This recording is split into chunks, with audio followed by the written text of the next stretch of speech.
샬롬, 반갑습니다. 오늘은 누가복음 네 번째 시간입니다. 오늘 누가복음은 우리가 계속해서 내일까지 다섯 번째 시간으로 우리가 누가복음의 내용을 좀 살펴보려고 하는데요. 다른 복음서와 다르게 제가 누가복음을 좀 보는 이유는 다른 복음서에 없는 31가지의 이 누가가 가서 모든 일을 자세히 미루어 근원부터 살폈던 내용들을 우리가 한번 살펴보려고 시간이 좀 걸리지만 내용을 좀 보려고 합니다. 21번째 누가복음에만 있는 내용이 뭐냐면 불의한 재판관을 번거롭게 하는 과부의 이야기가 들어있습니다. 한번 누가복음 18장 한번 볼까요? 누가복음 18장입니다. 한번 그 내용을 읽어보면요. 1절입니다.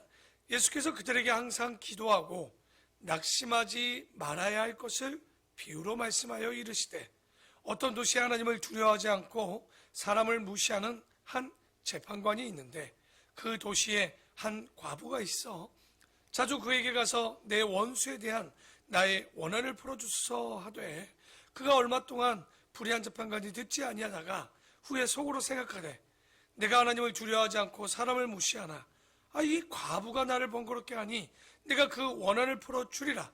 그렇지 않으면 늘 와서 나를 괴롭게 하리라 하였느니라.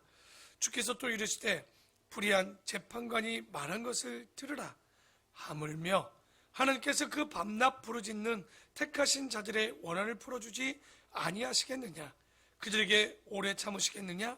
내가 너희에게 이르노니 속히 그 원한을 풀어주시리라. 그러나 인자가 올 때 세상에서 믿음을 보겠느냐 하시니라. 여기 불의한 재판관에 대한 비유를 이렇게 살펴보면 그 불의한 재판관을 찾아간 이 과부가 어떻습니까? 이게 한두 번 찾아올 것 같지 않아요. 그런데 그 불의한 재판관은 사람도 하나님도 두려워하지 않았지만 이거 들어주지 않으면 계속 올 것 같았단 말이죠. 그래서 들어주기로 마음 먹는데 그러면서 예수님이 얘기하죠.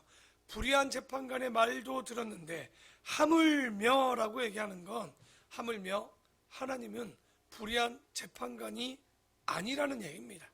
그렇기 때문에 우리가 계속 번거롭게 하는 것처럼 기도의 양을 채우거나 시간을 채우는 게 아닙니다. 오히려 1절에 얘기하죠. 너희들이 항상 기도하고 뭐 하지 말라는 거예요. 낙심하지 말라. 그러니까 성경은 너희가 구할 것을 감사하고 아뢰고 낙심하지 말고 기도하라. 그러니까 불의한 재판관이 아니시기 때문에 너희의 기도를 다 듣고 응답하시고 그 뜻을 하나님의 뜻에 맞다면 이루어 주시겠다. 그래서 기도하고 낭망하지 말라는 이 말씀을 하려고 이 불의한 재판관의 말씀을 누가가 또 찾아서 기록하고 있습니다. 또 우리가 너무나도 잘 아는 누가복음 19장에 보면 뽕나무라고 했지만 실제 개역 개정에는 이제 돌 무화과 나무로 되어 있습니다. 한국에는 없는 나무입니다. 돌 무화과 나무에 올라간 삭개오가 이 여리고에 오신다는 소식을 듣고 그 예수님을 보려고 사람들이 많이 모여 있고 자신은 키가 작으니까 나무 위에 올라가 기다리는 것을 봅니다. 근데 이 사건을 보면요, 삭개오 사건을 누가가 삭개오를 분명히 만난 것 같아요. 왜냐하면 너무 자세합니다. 그러니까 그게 그냥 들은 이야기로 기록한 것이 아니라 가서 이 누가의 성품처럼 증인들의 고백들을 다 들어본 것 같아요. 19장 몇 절만 볼까요? 6절입니다. 급히 내려와 증거하여 영접하거늘 뭇사람이 보고 수군거려 이르되 저가 죄인의 집에 유하러 들어가도다. 예수님한테 얘기하는 거죠.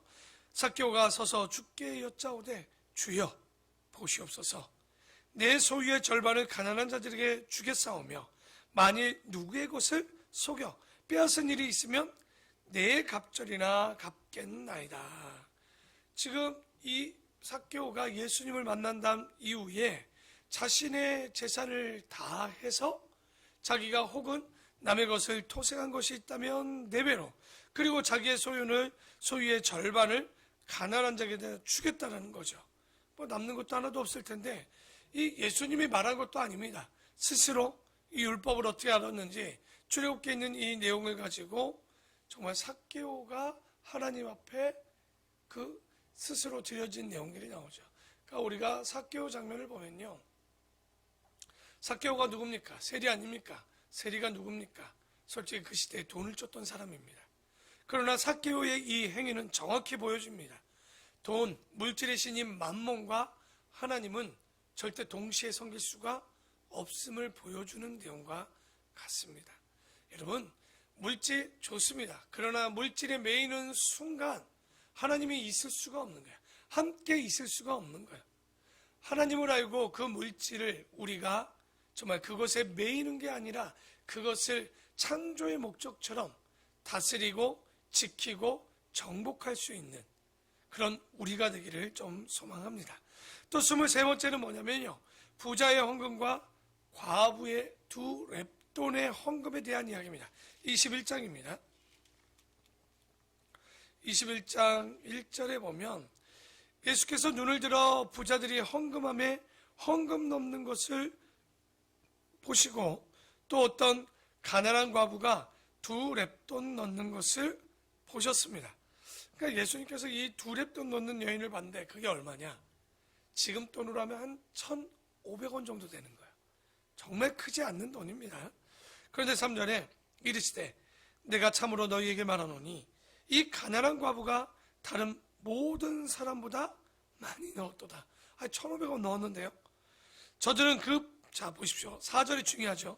그 풍족한 중에 헌금을 넣었거니와 이 과부는 어떤 중에 넣었다고 나옵니까?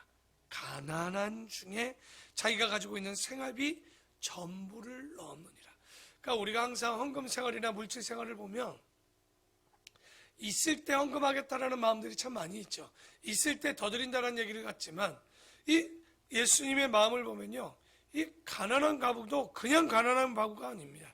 그 가난한 과부의 전부를 넣었다고 생각하는 거예요. 그런데 왜 풍족한 가운데 드린 자보다 더 크다고 생각할까요? 비율로 따져볼까요? 과부는 자기의 가진 100%를 다 드린 거예요. 그러니까 주님이, 왜냐하면 우리 하나님이 물질이 없어서 못 사시는 분입니까? 그게 아닌 거죠. 그러니까 이 모습들을 보면 헌금의 많고 적음이 중요한 것이 아니라 얼마나 그 사람의 마음이 이 이웃과 하나님을 사랑하는 마음이 있는가.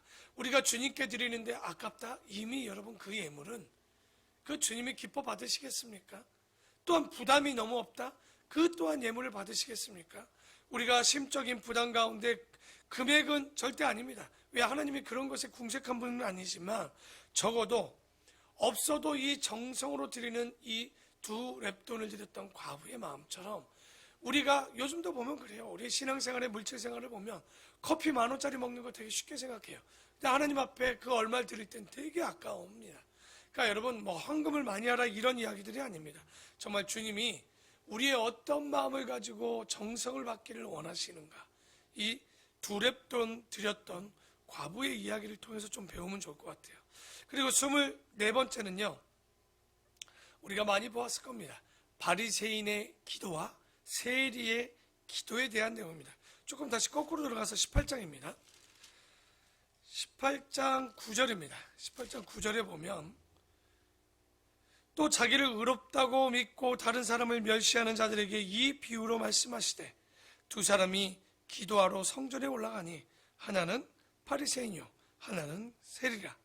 바리새인은 서서 따로 기도하여 이르되 하나님이여 나는 다른 사람들 곧 토색, 불의, 간음하는 자들과 같지 아니하고 이 세리와도 같지 아니함을 감사하나이다. 여러분 기도에서 가장 나쁜 기도입니다.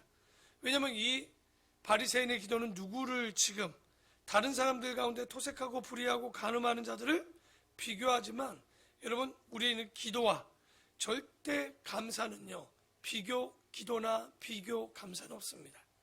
우리의 올바른 신앙은 절대 기도와 절대 감사입니다. 하나님 앞에 그럼에도 불구하고 기도하는 거예요. 그럼에도 불구하고 감사하는 거지 뭐 때가 되어서 좋아서 기도하고 안 좋으니까 안 한다? 이거는 어린아이 같은 신앙과 같은 거죠. 그래서 12절에 나는 7일에 2번씩 금식하고 기도 많이 했다고 자랑하죠. 또 소득의 11조를 드리나이다. 이런 사람들의 기도를 받겠습니까?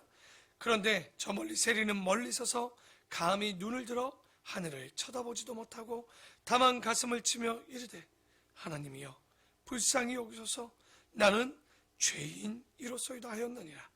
내가 너희에게 이르노니 이에 저 바리새인이 아니고 이 사람이 의롭다 하심을 받고 그의 집으로 내려갔느니라. 무릇 자기를 높이는 자는 낮아지고 자기를 낮추는 자는 높아지는. 이 주님의 기도에 이 보면 자기를 높이는 자들의 기도는 듣지 아니하시는 거예요. 이 세리의 기도처럼 첫 번째가 뭡니까? 나는 죄인이로소이다. 우리의 죄가 무엇인지를 먼저 주님 앞에 알고 그 긍휼하신 하나님 앞에 서는 것.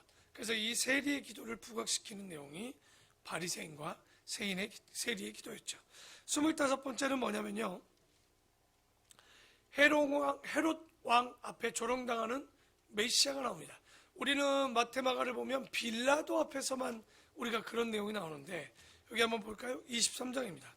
죄송합니다. 왔다 갔다 해서 23장 8절에 한번 볼까요?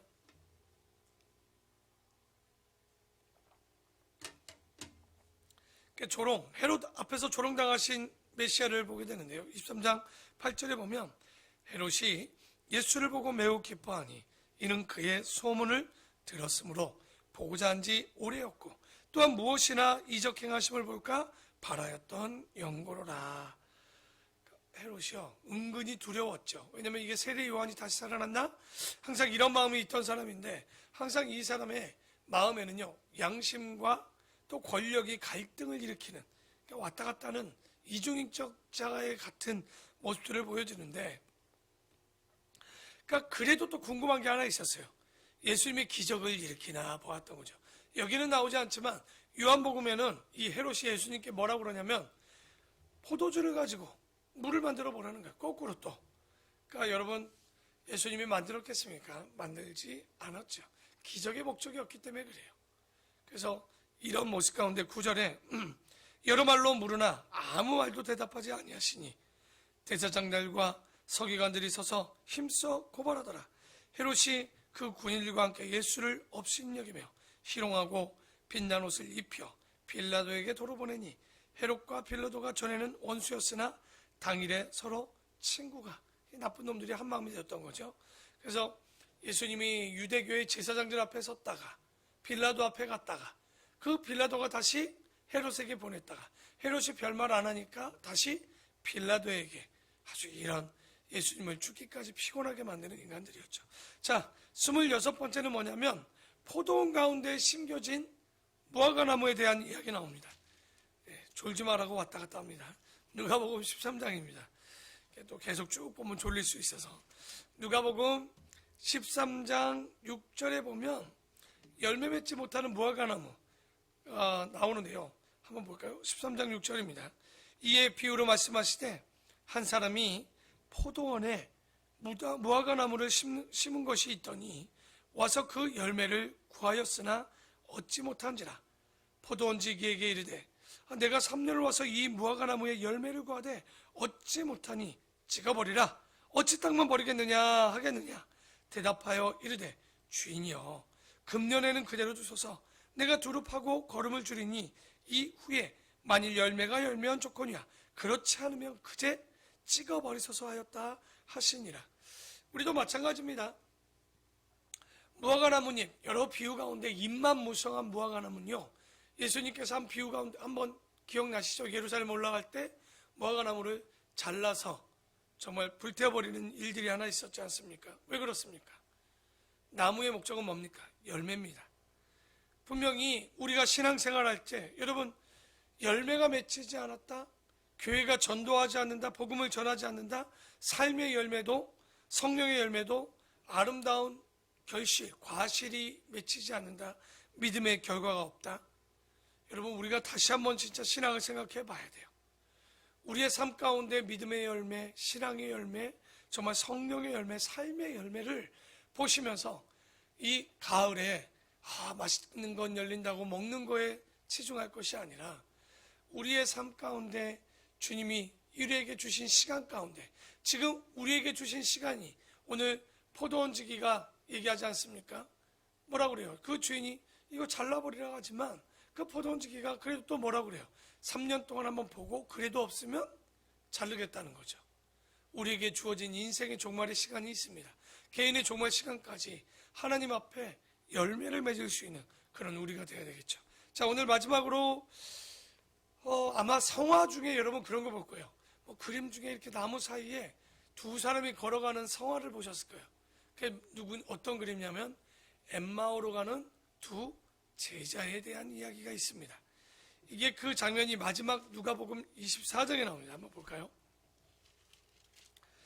24장 13절에 보면요, 한번 길지만 우리가 자주 보는 내용이 아니어서 한번 쭉 보려고 합니다. 13절에 그날에는 아마 안식 후 첫날, 그러니까 예수님이 부활로 지나고 난 오후쯤 되는 것 같습니다. 그날에 그들 중 둘이 예루살렘에서 25일이면 한 10km 정도 되거든요. 25일이나 되는 엠마오라는 마을로 가면서 이 모든 된 일을 서로 이야기하더라. 그들이 서로 이야기하며 문의할 때 예수께서 가까이 이르러 그들과 동행하시니, 그러니까 예수님은 지금 어떤 예수님이에요? 부활하신 예수님이죠. 그러니까 예수께서 가까이 이르러 그들과 동행하시니 그들의 눈이 가려져서 그인 줄 알아보지 못하거늘 예수께서 이르시되 너희가 길 가면서 서로 주고받고 하는 이야기가 무엇이냐. 여기 주고받고라고 얘기하고 있지만요, 헬라어 원어를 보면 변론하고 반론하고 티격태격해서 거의 싸우는 것 같이 이렇게 보였다는 얘기입니다. 너희가 주고받고 싸우는 이야기가 무엇이냐 하시니 두 사람이 슬픈 빛을 띠고 머물러 서더라. 그 한 사람인 글로바라는 자가, 글로바라는요 역사학자 요세푸스가 이렇게 얘기합니다. 그 사람은 예수님의 삼촌, 다시 말해서 요셉의 형제입니다. 그러니까 형인지 동생인지를 모르는데 이 글로바가 하는 자가 대답하여 이르되 당신이 예루살렘에서 체류하면서 요즘 거기서 된 일을 혼자만 알지 못하느냐. 이르시되 무슨 일이냐. 이르되 나사렛 예수의 일이니 그는 하나님과 모든 백성 앞에서 말과 일에 능하신 선지자, 정말 우리에게 진짜 희망이요 메시아여 있는데 그 메시아가 사라졌다는 거죠. 우리는 이 사람이 이스라엘을 속량할 자라고 바라노라. 이뿐 아니라 이 일이 일어난 지가 벌써 사흘째요. 또한 우리 중에 어떤 여자들이 우리로 놀라게 하였으니 이는 그들이 새벽에 무덤에 갔다는데 그의 시체는 보지 못하고 와서 그가 살아나셨다 하는 천사들의 나타남을 보았담이라는 소식을 들었다는 거예요. 또 우리와 함께 한 자 중에 두어 사람이 무덤에 가 과연 여자들이 말한 바와 같음을 보았으나 예수는 보지 못하였느니라 하거늘 이르시되, 예수님이 얘기하죠. 미련하고 선지자들이 말한 모든 것을 마음에 더디 믿는 자요. 여러분, 미련하다, 되게 기분 나쁜 말이죠. 여러분 깨닫지 못했는데 제가 권사님 왜 이렇게 미련하세요? 어떨 것 같습니까? 기분 나쁘죠. 이건 미련하다라고 번역되기보다는 조금 부족하다, 이 사람이 부족한 것 아닌가, 이해하지 못했다라고 얘기했으면 되는데 번역이 조금은 너무 강하게 됐어요. 이 미련한 사람아, 잠언에 미련한 사람이 어떤 사람이 나오지 않습니까? 그러니까 어쨌든 이해하지 못했구나. 선지자들이 말한 모든 것을 마음에 더디 믿는 자들이요, 그리스도가 이런 고난을 받고 자기의 영광에 들어가야 할 것이 아니냐. 그러니까 이것은 뭐냐면 당연히 그 길을 걸어가셔야 하나님의 영광이 이루어지기 때문에 그 고난받고 죽었는데 그래서 제자들에게 뭘 계속 얘기했습니까? 순환고지, 그죠? 내가 어떻게 죽게 되고 어떻게 다시 살고 계속 성전을 보면서도 얘기했지만 깨닫지 못하고 있었던 것처럼 그 외의 제자들도, 그 외의 사람들도 거의 기억하지 못하고 있었던 거죠. 27절에 이에 모든 선지자의 글로 시작하여 모든 성경에 쓴 바 자기에 관한 것을 자세히 그들에게 설명하니라.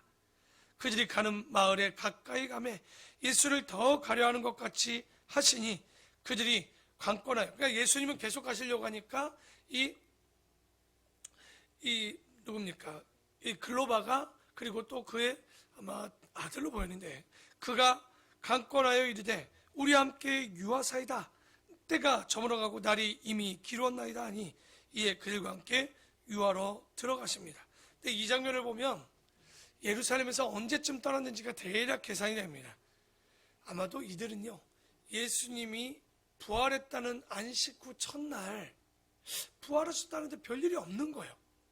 뭔가 좀 왜냐면 여인들에게도 보이고 제자들에게 보였다고 하지만 그 이상의 기운 걸 봐서는 아무것도 일어나지 않는 거죠. 그러니까 아마도 이들이 그런 걸 살피다가 주일 오후 3시쯤이나 떠났고 지금 엠마오에는 5시에서 6시 정도 도착했을 거예요. 왜? 예루살렘에 있어봐야 더 이상 소득이 없으니까 자기 고향으로 돌아가 버린 겁니다. 그랬더니 30절에 그들과 함께 음식 잡수실 때 떡을 같이 싸 축사하시고 떼어 그들에게 주시니 그들의 눈이 밝아져 그인 줄 알아보더니 예수는 그들에게 보이지 아니하시는지라.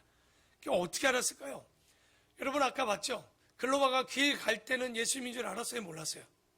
황당하죠? 삼촌이에요. 예수님을 못 알아봤다니까요. 아마도 걸어갈 땐 그럴 수 있다고 칩시다. 변화되어도 옆으로 걸어가니까 앞을 보고 가니까 서로 얼굴을 안 봤겠죠. 집에서도 앉아서 밥 먹을 때 여러분 사람을 뻔히 쳐다보고 안 먹잖아요. 그러니까 못 알아봤을 거예요. 근데 이제 기도합시다 했는데 왠지 기도를 딱 들어보니까 누가 많이 하는 기도예요 이게. 예수님이다. 그러니까 왜냐면 그걸 떡을 넣고 빵을 넣고 축사하시는 그 예수님의 기도가 거의 비슷하니까. 그리고 예수님 했더니 뭐 하는 거예요? 그 자리에 또 없네요. 왜 예수님이 사라졌을까요? 간단합니다. 여러분 도마도 보십시오. 열제자 보여줬더니 도마 하나 안 보여준 이유가 있었잖아요.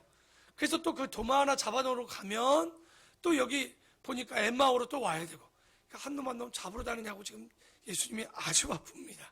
그랬더니 32절에 그들이 서로 말하되 길에서 우리에게 말씀하시고 아까 굉장히 강론하면서 이야기해줬죠. 우리에게 성경을 풀어주실 때 어쩐지 우리 속에서 마음이 뜨겁지 아니했더냐? 그렇죠. 성경 풀어줄 때 자기 마음들이 이거 보통 사람 아닌데 생각했는데 곧 그때로 일어나 예루살렘에 돌아가 보니 11 제자 및 그들과 함께한 자들이 모여 있어 말하기를 주께서 과연 살아나시고 시몬에게 보이셨도다 하는지라. 이게 정말일까요? 고린도전서 15장 6절, 7절, 8절에 보면요. 6절에 보면 500여 성도들에게 보였고 제자들에게 보였고 야고보와 이 동생들에게도 보였다라는 이야기가 고린도전서 15장에 나오지 않습니까? 예수님이 많이 돌아다녔습니다. 그 두 사람들 길에서 된 일과 예수께서 떡을 떼심으로 자기들에게 알려주신 것을 말했다는 거죠. 나도 봤다는 거죠. 나도. 그래서 여러분 부활 후 엠마오 도상에서 나타나서 왜 이 제자들에게 나타났을까요? 예수님이 돌아가셨다는 소식에 낭만과 불신에 빠진 이 제자들을 뭐 하시려고 하는 거예요? 위로하셨던 거죠. 여러분 우리가 진짜 지치고 힘들 때 만나야 될 분은 어디 가서 힐링하고 회복하는 게 중요한 게 아닙니다. 누구를 만나야 될까요? 바로 예수 그리스도. 정말 그 예수 그리스도, 부활하신 예수 그리스도, 우리를 위하여 십자가에 돌아가신 이 예수 그리스도를 이 한 주간 우리 마음밭에 받읍시다. 그리고 그분을 만납시다. 정말 그분을 통하여 이 한 주간 육신의 피로도 그리고 마음의 어려움도 우리의 문제들도 예수를 만남으로 풀려지는 그리고 응답되어지는 오늘 귀한 시간들 되기를 축원합니다. 기도하겠습니다.